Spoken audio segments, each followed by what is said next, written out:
मुजाहिदीन ने शिकस्त दी रूस को और बहुत जिल्लत आमेज शिकस्त थी और बड़ी तारीखी शिकस्त थी, और अब बिल्कुल ही बेसहारा बेनाम गुमनाम तालिबान जो हैं, तालिबान कहते हैं लेकिन वो मुजाहिदीन, मैं तालिबान इस्तेमाल नहीं करता उनके लिए, वो मुजाहिदीन एक दफा फिर शिकस्त देने जा रहे हैं, दे चुके हैं तकरीबन अमेरिका और उसके हवारियों को, जिसमें खुद हम शामिल हैं, मुसलमान ममालिक शामिल हैं। कितना बड़ा तजाद है इसके अंदर कि अपने ही मफाद के खिलाफ कैसे आलमी इस्तेमारी निजाम ने हमको जकड़ा है अपने पंजे में कि हम अपनी छुरी से अपने गला काटने जा रहे हैं और लगातार काट रहे हैं और हमें नजर नहीं आ रहा। गुड लक टू देम, क्योंकि उन्होंने ऐसा फंसाया हमको। लेकिन अब वक्त आ गया है कि अब जब वो शिकस्त खा के यहां से भागेंगे तो फिर जो खिला होगा उसको पुर कैसे करेंगे हम, ये हमारा सबसे बड़ा चैलेंज है।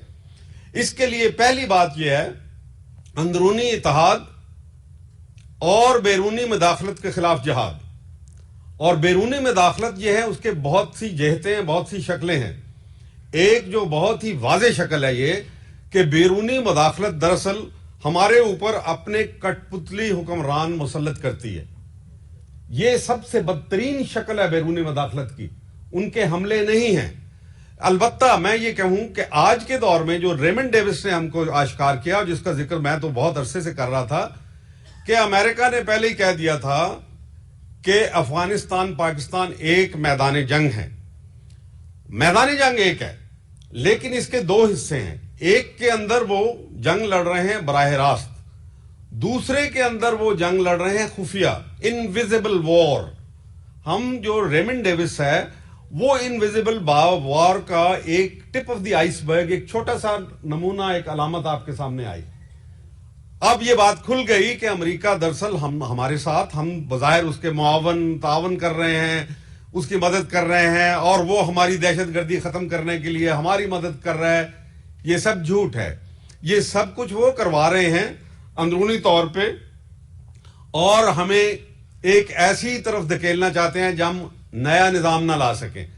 लेकिन अल्लाह के फजल व करम से आप देखेंगे कि अमेरिका अफगानिस्तान से भाग जाएगा। ये उनके अंदर एक बहस है, क्योंकि जब शिकस्त खा लेती है कोई कौम में, फिर जनरल साहब बैठे हैं और मेरे बहुत जबरदस्त यहाँ लायक फायक जो हैं फौजी मेरे साथी मौजूद हैं। ब्रिगेडियर आसिफ हारून बैठे, मैं देख रहा हूँ, माशाल्लाह मुसन्निफ भी हैं और बहुत समझदार इंसान हैं।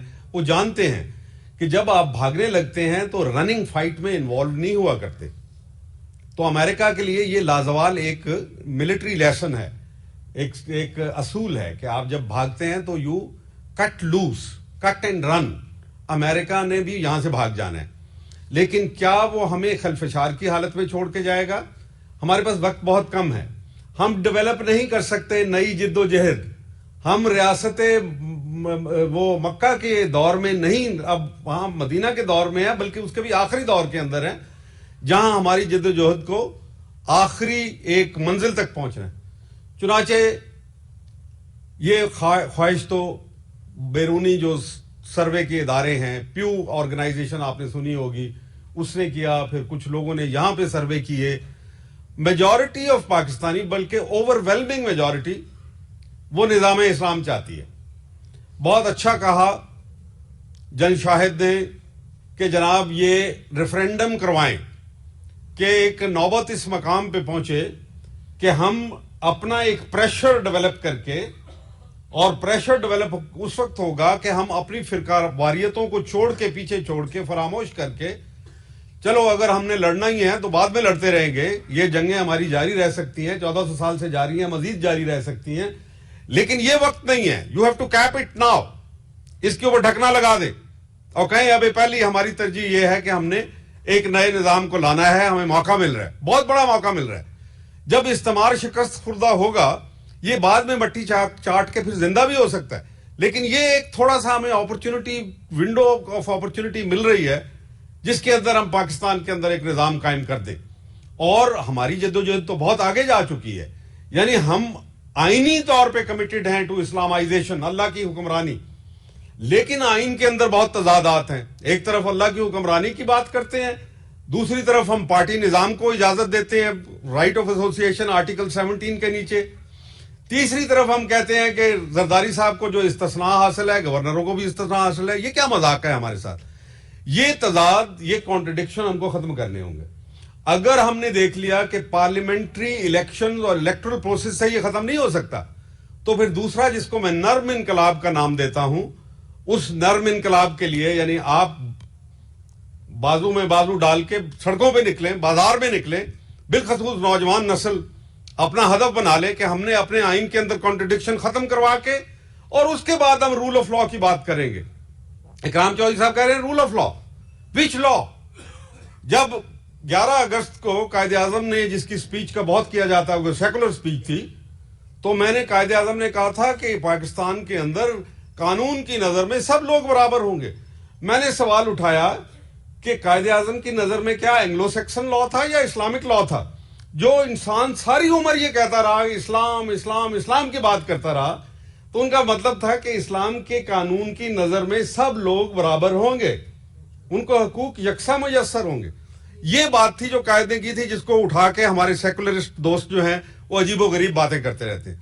چنانچہ اب وقت آ گیا ہے کہ ہم فیصلہ کریں. دنیا جو ہے، یہ علامہ اقبال نے اس کی بہت اچھی عکاسی کر دی تھی. جو ایک بلوچ اپنے بچے کو جب اس نے یہ ہدایت دے رہا تھا، ان کی نظم ہے بلوچ بزرگ کی اپنے بیٹے کو ہدایت، اور اس میں سے کہا کہ دنیا کو ہے پھر مار کے روح و بدن پیش، مورل مٹیریل کا کلیش جو ہے پھر آ رہا ہے. تہذیب نے پھر اپنے درندوں کو ابھارا.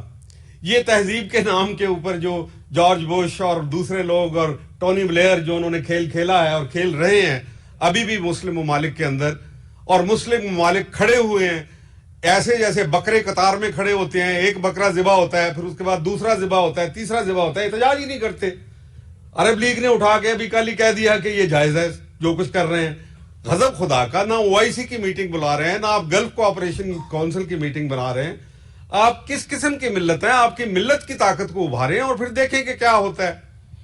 تو انہوں نے کہا کہ دنیا کو ہے پھر مار کے روح بدن پیش، تہذیب نے پھر اپنے درندوں کو ابھارا. اور اس میں توازن، جو عدم توازن پیدا ہو گیا، علامہ اقبال کہتے ہیں کیسے یہ اس کو درست کیا جائے گا کہ اللہ کو پا مردی مومن پہ بھروسہ، ابلیس کو یورپ کی مشینوں کا سہارا، غیرت ہے بڑی چیز جہانے تک و دو میں، پہناتی ہے درویش کو تاج سر دارا. تو یہ عدم توازن کو آپ نے دیکھ لیا کیسے گمنام طالبان شکست دے رہے ہیں ایک دنیا کی عظیم ترین طاقتوں کو.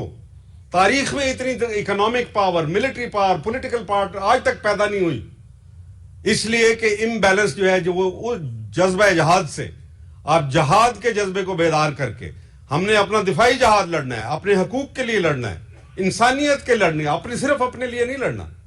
اس سے ہم اس کو درست کر سکتے ہیں، اس امبیلنس کو، جو امبیلنس کریٹ کیا گیا. لوگ مجھے بہت تانے آج روزانہ ملتے ہیں، کل کوئی ٹیلی فون پہ مجھے بہت مغلظات بکرا تھا کہ آپ اس وقت روس کو کیوں توڑا، آپ نے عدم توازن پیدا کر دیا.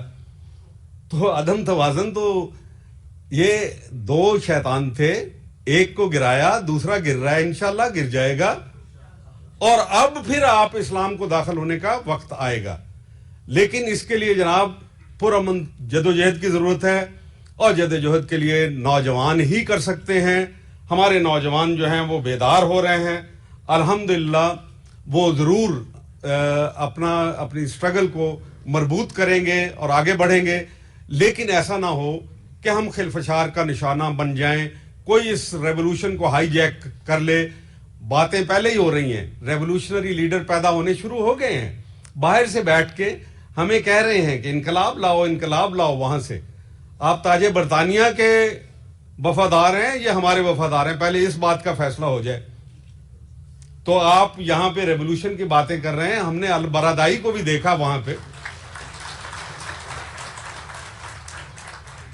اس لیے مغربی قوتوں نے بھانپ لیا ہے کہ اگر کوئی ملک انقلاب کے لیے تیار ہے، اور وہ انقلاب ایک ہی ہوگا، وہ اسلامی انقلاب ہوگا، اس کا نام ہے پاکستان.